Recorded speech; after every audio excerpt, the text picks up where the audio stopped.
Hello, hello, ladies and gentlemen. I know I said the Kira series would be back up next, but hey, like me, hate me, this is what we're doing. Yeah, you seen the thumbnail. Not even gonna discuss, not even gonna try to explain where this came from, but you see the thumbnail. This might be a one shot, it might not, but let's do it. This is the what if of what if the My Hero Academia universe was invaded by the Skibidi toilets. Let's go. Our story begins with a mission Deku, Bakugo, and Todoroki were engaging in with their work study with Endeavor. What was supposed to simply be a rescue mission would be the beginning of an event that they would never forget. The mission would be a run-of-the-mill kidnapping situation, but the kidnappers had taken the victims to their safe house, which Endeavor's agency had tracked to a rather desolate island not too far from the coast. When Endeavor and the boys landed, he let them do most of the work to see how much they had improved since they started studying under him.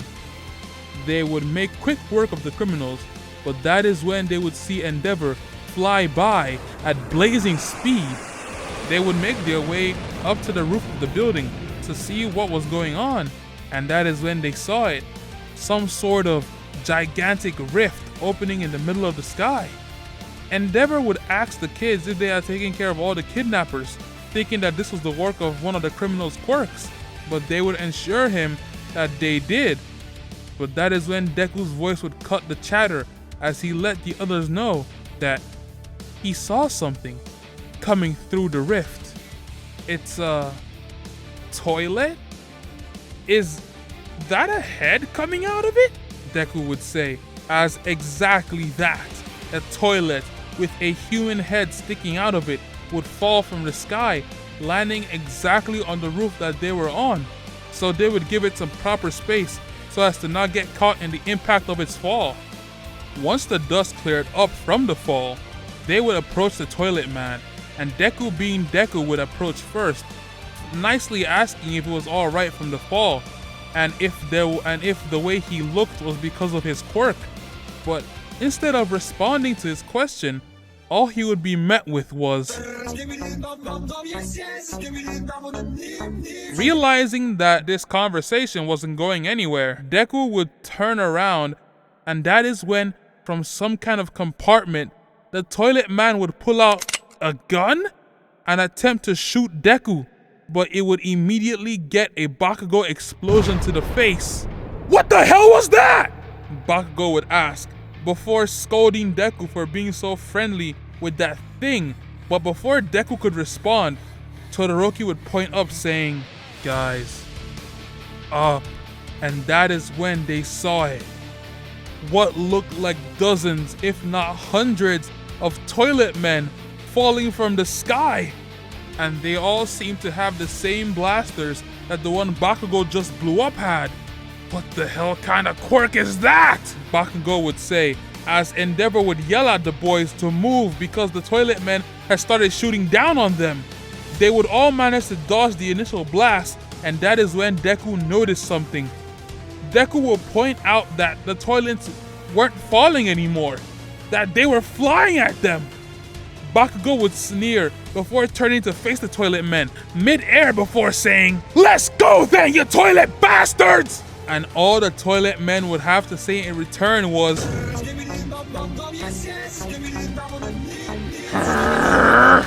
"AP shot! Auto cannon!" he would say as he let off a barrage of explosive blasts at the toilet men, and they would hit their mark. But then, that is when out of the smoke would come another toilet man the size of a building.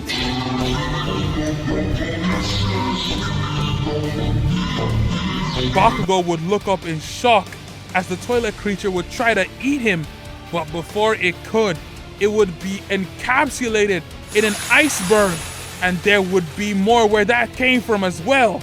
Shoto, Endeavor, and Deku would come to Bakugo's aid. Even though he was actually a bit relieved, Bakugo would tell them that he didn't need their help. Deku would look up and say that there's still more of them dropping out of the gigantic rift, and would suggest that they call for some form of backup, and Endeavor would do just that, trying to use his comm to communicate with the agency. But that is when all he would hear was static. He was cut off for some reason. Guess no backup then, Shoto would say, as he noticed some toilets trying to attack them, so he would create an ice dome around them as a shield. Endeavor would think for a bit before saying, "We'll just have to engage the enemy ourselves then. But if they don't stop falling out of that rift, we need to retreat. Hopefully once we're a bit farther away, we can contact our helicopter." Wait! Deku would interrupt. "Guys, the kidnap victims! We never got them out of that building!" Their eyes would widen at the realization, and Endeavor would immediately start to give out orders. Deku and Shoto would handle the rescue, while he and Bakugo would hold off the toilet creatures. Just then, they noticed a swarm of toilet men dropping onto the dome, and immediately they made contact with the ice dome, they would explode in an attempt to kill Endeavor and the boys. But not long after, all four of them would blast out of the smoke in the directions of their respective objectives. Shoto using his ice to make a way to the building and creating a path for Deku to run on in the same direction, while Endeavor and Bakugo flew side by side to confront the toilet creatures.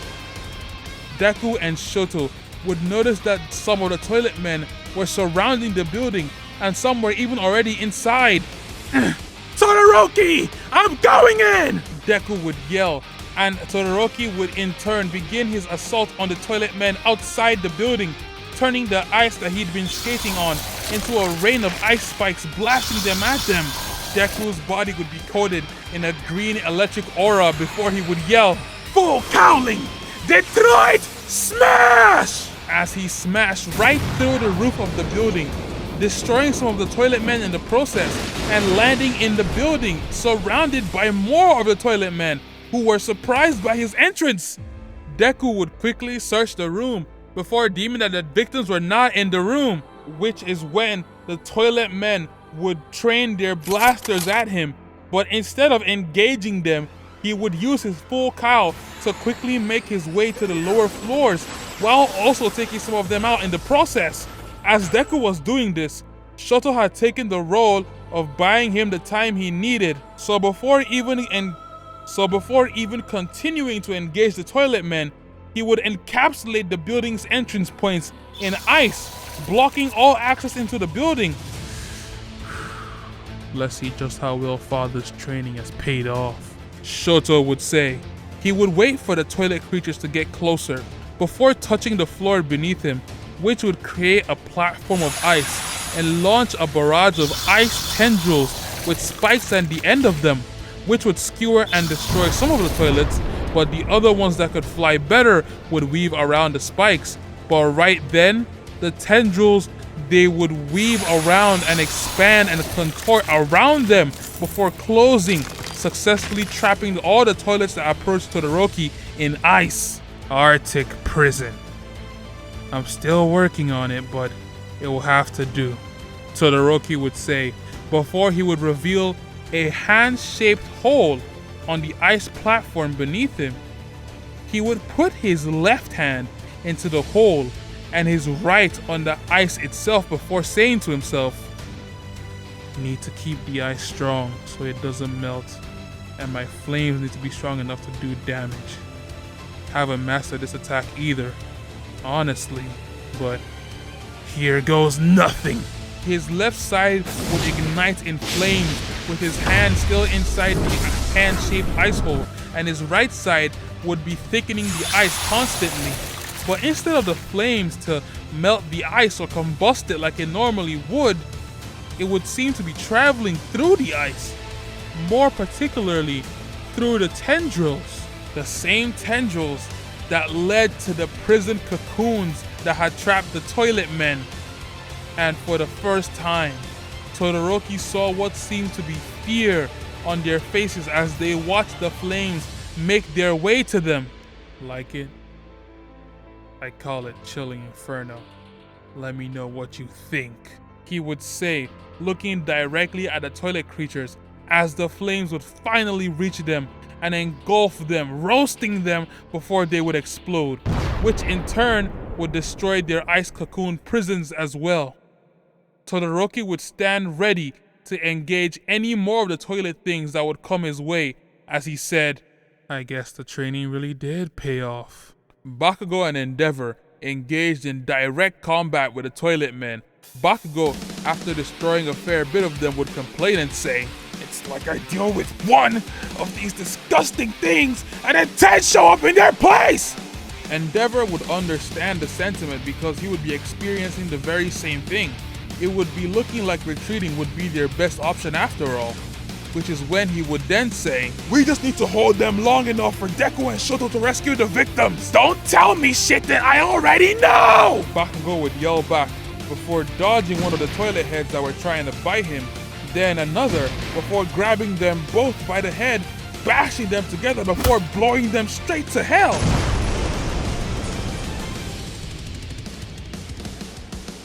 Endeavor would fly out a bit to get some space, and he would immediately be chased by 40 flying toilet men, which then he would immediately turn back, cock his fist back before yelling, "Jet burn!"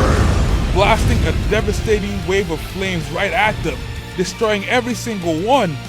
Bakugo would notice something that looked like pods launching straight to the ground, and out of those pods would come toilet creatures, but they would have spider-like legs, propping them at least 10 feet off the ground, and they seemed to have guns way bigger than the ones that the other toilet men had. "They're heading in the direction of those two?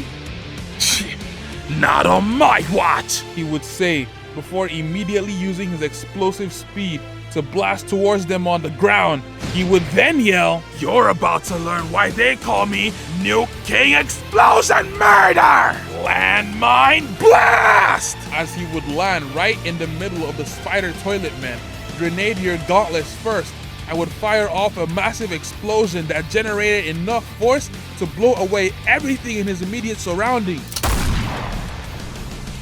Even though the spider creatures were destroyed, more would start to land, and they would start sprinting towards him, blasting their guns right at him. But Bakugo would smile before blasting off into the air, landing on the wall of a different building from the one Deku and Todoroki were in. They would continue to blast at him, and he would use his explosions to skirt to the side before jumping off and using his explosions blast right at one of the heads of the toilet men, landing right on his head, which would make the others aim at him. But as they fired, he would use the toilet man's head as a shield. It would then explode, making him blast off to the next one, which he would hit with a gigantic explosion to the face, which destroyed it and blew it at least 2 city blocks away. The blast would send Bakugo into the sky, which is when he would look down at the last 5, already grabbing the pin on one of his gauntlets. In fear, they would try to shoot at him in self-defense, but it was too late.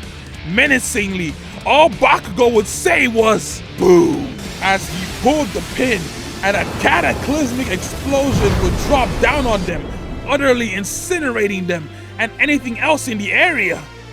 When he landed, he would feel a sharp pain on his calf. He would look down and notice that one of the shots had actually landed.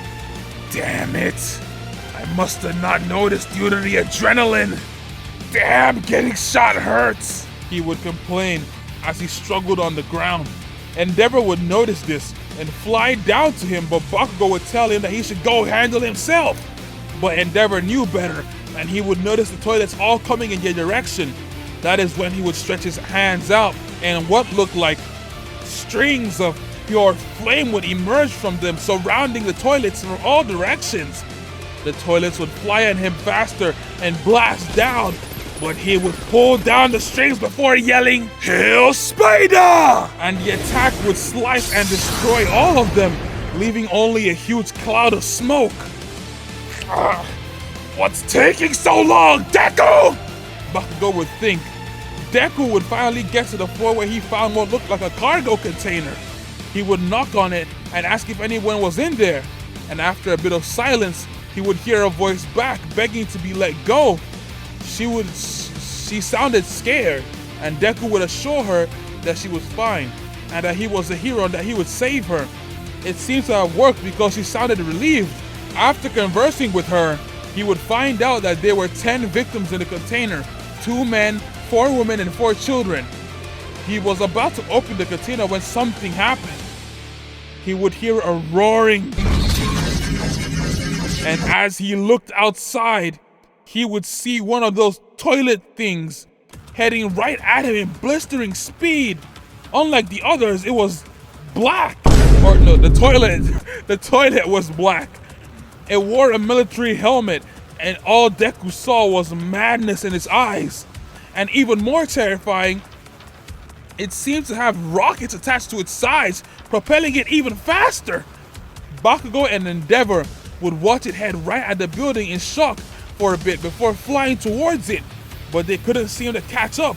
Todoroki would try to blast it with fire and ice attacks, but it would be unfazed.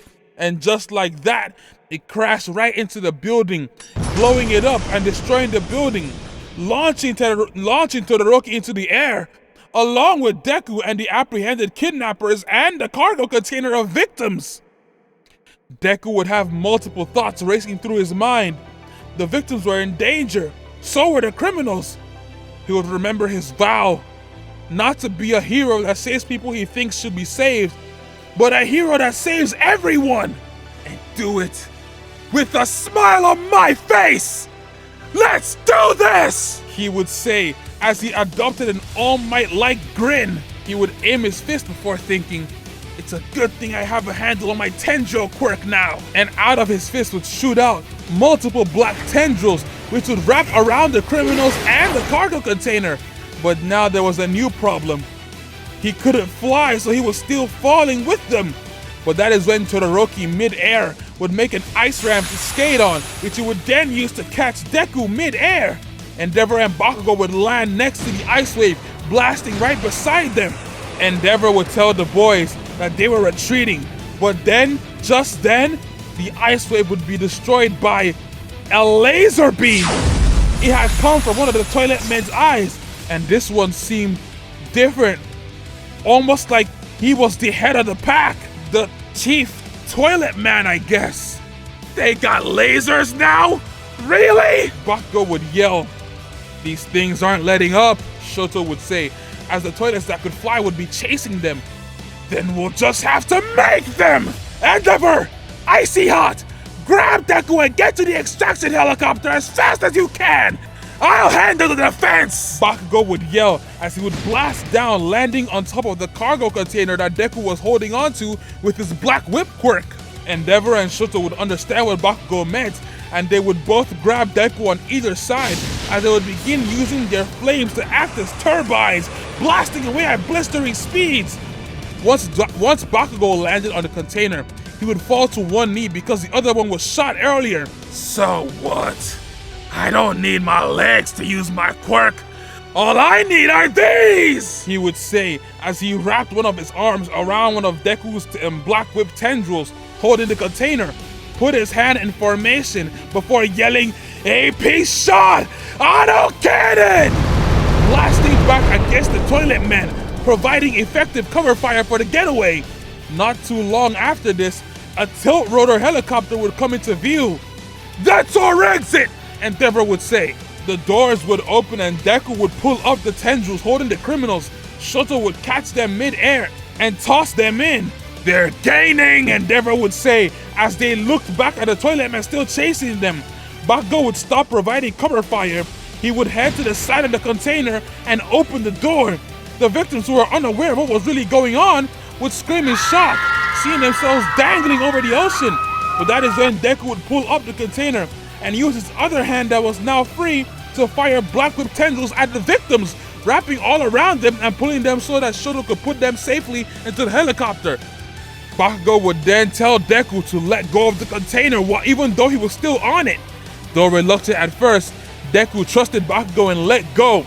That is when mid-air, he would grab one of the doors of the container with one of his arms and use the other one to generate powerful explosions to create a spinning motion, before using a big explosion to send it hurling towards their pursuers, which would end up destroying a large number of them one of Deku's tendrils would then grab Bakugo out of the air and pull him into the chopper, and he would get inside.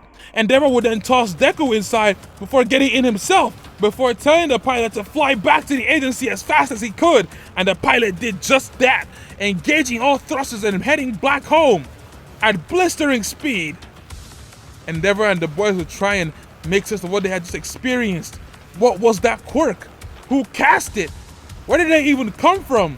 And that noise they kept making. What the hell is Skibidi? But they all just drew blanks. Nobody had a clue. They had finally made it to the coast when they saw something terrifying. The rift they saw earlier. There were multiple of them all over their homes. Fires, screaming, and destruction everywhere. And worst of it all, it was them. They were here. The toilet men were here too.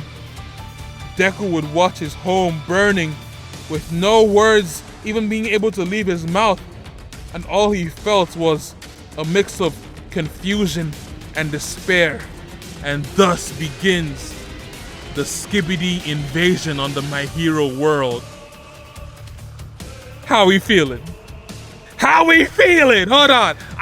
Look, you can say this was dumb, because it is, but I think I cooked. I think I cooked with this one. So let me know if y'all trying to see more. The numbers will show, the comments will show. But if the comments ain't given, I guess we're not gonna do no more. But I like it. I like where this could go. Anyway, the Kira series should be next. There should be no reason why the Kira series should not be the next thing on my channel. So let's hope for the best, alright? Alright guys, Nighttail signing out. Peace.